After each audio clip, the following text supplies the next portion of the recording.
किसी गांव में एक फकीर और इसकी बीवी रहा करती थी। इनकी 7 बेटियां थीं। गुर्बत के मारे ये मियाँ बीवी अपना और बच्चों का गुजर बसर भीख मांग कर किया करते थे।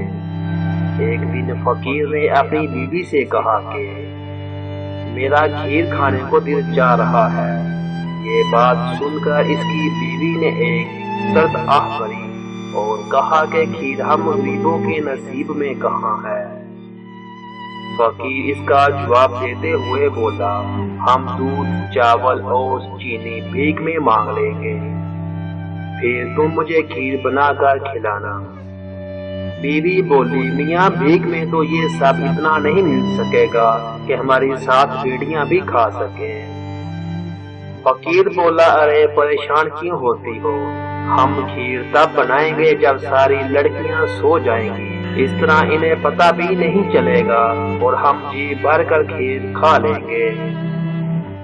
माँ का दिल बच्चों के लिए तड़पा, लेकिन दिल पर पत्थर रखकर शोहर की बात मान ली। फकीर बोला, अब सो जा, कल जल्दी उठकर खीर बनाने के लिए सामान भीख में मांगना है। फकीरनी की सारी गुफ्तगू इनकी सबसे छोटी बेटी ने चारपाई के नीचे छुपकर सुन ली। इसका दिल दुख गया कि अम्मा अब्बा हमारे बगैर खीर खाने का इरादा रखते हैं। उसने ये सारी गुफ्तगू अपनी बाकी बहनों को बता दी और कहा कि हम भी खीर खाएंगे। सबसे बड़ी बहन बोली कि हम कैसे खाएंगे, तो 7वीं बहन ने कहा कि हम खीर बनाने के बर्तन और खीर का सामान छुपा लेंगे। अगले दिन फकीर और फकीरनी खीर का सामान मांग कर जब घर लाए तो एक खुफिया जगह पर छुपा दिया। इस जगह को 4थे नंबर वाली लड़की ने चुपके से देख लिया। रात होने पर सब लड़कियां सोने का ड्रामा करते हुए एक एक चीज साथ में लेट गई। थोड़ी देर बाद फकीर उठा और अपनी बीवी को जगाया कि सब सो गई हैं, अब तुम उठो और मेरे लिए खीर बनाओ। फकीरनी दबे पांव ऐसा किचन में गई। दिया और चूल्हा जलाने के लिए माचिस ढूंढने लगी। बहुत तलाश करने के बाद सबसे बड़ी बेटी जागी और किचन में आकर कहा कि क्या ढूंढ रही हैं अम्मी। फकीर और फकीरनी बड़ी बेटी को देखकर घबरा गए।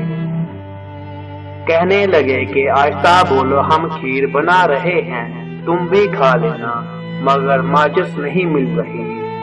बड़ी बेटी बोली कि वो तो मैंने संभाल कर रख दी थी, अभी ला कर देती हूँ।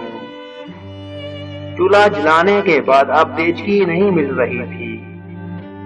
इसी असना में दूसरे नंबर वाली लड़की किचन में आई और कहा कि अम्मी देचकी मैंने संभाल कर रख दी थी, आप लोग क्या बना रहे हैं। फकीर ने इससे कहा कि खामोशी से बैठ जाओ, हम खीर बना रहे हैं, तुम भी चख लेना। अब डोई तलाश करने की बारी आई, जिसे तीसरे नंबर वाली लड़की लेकर आई। लड़कियों की बढ़ती तादाद देखकर फकीर के दिल में नागवारी पैदा होने लगी। ऐसे करते करते दूध, चीनी, चावल प्लेट लेकर सब लड़कियां ही खीर के गिर्द घेरा बनाकर बैठ गईं। यूं सबके हिस्से में थोड़ी थोड़ी खीर आई। कम मकदार में खीर मिलने पर भी बच्चियां बहुत खुश हुईं और अपने अपने बिस्तरों में सोने के लिए लेट गईं। उधर फकीर गुस्से में भुना बैठा था।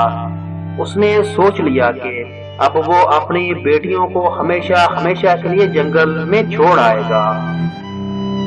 बच्चियों की माँ बहुत दिल बलाए कि वो ऐसा जुल्म ना करे, मगर फकीर पर जुनून सवार था।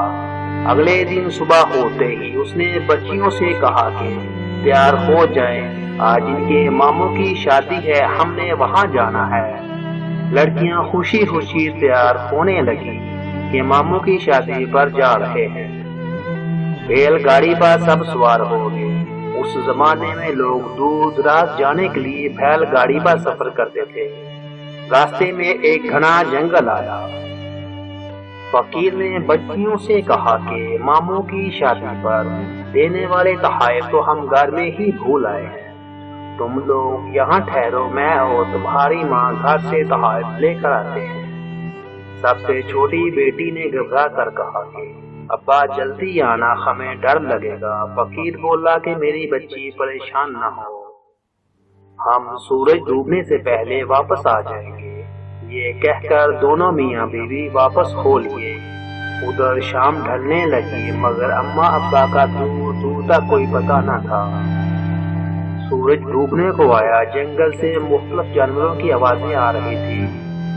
अंधेरा छाने लगा तो चौथी बहन ने कहा कि मुझे लगता है कि अब्बा हमें छोड़ गए हैं। सबसे छोटी बहन रोने लगी कि अब हमें जंगली जानवर खा जाएंगे। अचानक दूर से कोई रोशनी टिमटिमाती हुई दिखाई दी। तीसरे नंबर वाली बहन ने कहा कि वो देखो वहाँ क्या है, लगता है वहाँ किसी का घर है। हम इनके पास जाते हैं और इनसे पनाह मांगते हैं, शायद वो हमारी मदद करें। वो गोल झोंपड़ी थी मगर कद में काफी बड़ी थी। दरवाजा खुला हुआ था मगर खटखटाने पर कोई बाहर न आया। फिर छोटी बहन ने हिम्मत की और घर में दाखिल होकर आवाज लगाई, कोई है? किसी का जवाब न आया। घर में कोई न था। सब बहनें घर में दाखिल होगी। ये एक शानदार झोंपड़ी थी जहाँ बड़े बड़े मर्तबान चीनी, चावल और दूध से भरे हुए थे। लड़कियां इतनी वाफर मकदार में चावल, चीनी, दूध देखकर हैरान रह गई। सुबह से भूखी थी और खीर इनकी मनपसंद डिश थी। चनाचा लड़कियों ने खीर बनाने की तैयारी की और खीर बनाकर खा ली और आराम करने के लिए एक कमरे में सो गई। इतने में वहाँ एक बहुत बड़ा स्याह रिछ झोंपड़ी के गोल दरवाजे से दाखिल हुआ। ये झोंपड़ी इस रिछ की थी। रिछ को भूख लग रही थी, चनाचे वो अपनी मन पसंदीदा खुराक खीर बनाने के लिए किचन की तरफ गया। वहाँ देचकी में पहले ही कुछ खीर मौजूद थी। ये सूंघ कर रिछ को इंसान की खुशबू आने लगी। वो समझ गया कि इसके घर में कोई इंसान आया है। चनाचे वो अपने घर की तलाशी लेने लगा। रिछ के गड़ाने से लड़कियों की आंख खुल गई। साथ ही साथ इन पर ये राज भी आया हुआ कि वो जिस घर में है वो एक रिछ का घर है। बस फिर क्या था, लड़कियों के हाथ पांव खौफ के मारे फूल गए। छोटी बहन चालाक थी, उसको एक तरकीब सूझी। वो एक बड़ी कढ़ाई में ढेर सा तेल डालकर तेज आंच में चूल्हे पर रख दिया। इतने में रिछ किचन में दाखिल हुआ और छोटी बहन की तरफ लपका। छोटी लड़की चालाकी से काम लेते हुए तेजी से कढ़ाई के सामने से हटी और रिछ सीधे इस खोलते हुए तेल में जा गिरा। मगर ये क्या, लड़कियां ये देखकर हैरान रह गई कि रिछ तेल में जलने से सोने का बन गया। असल में वो कोई मामूली रिछ न था बल्कि एक जादूगर था। अब क्या था, लड़कियों की खुशी का कोई ठिकाना न रहा। वो बैठे बैठाए अमीर हो गई और जंगल की शहजादियां बन गई। प्यारे बच्चों, इस कहानी से हमें ये सबक मिला कि हमेशा अल्लाह पर भरोसा रखना चाहिए। इन लड़कियों का अल्लाह पर भरोसा था, चनाचे इन्हें फकीर से नजात मिली, जबकि इनके बाप ने गुर्बत से तंग आकर अल्लाह से अच्छे की उम्मीद छोड़ दी और फकीरी इसका मुकद्दर रहा। इस कहानी से एक सबक ये भी मिलता है कि जरूरी नहीं कि हमें जो गलत नजर आए वो वैसा ही गलत हो।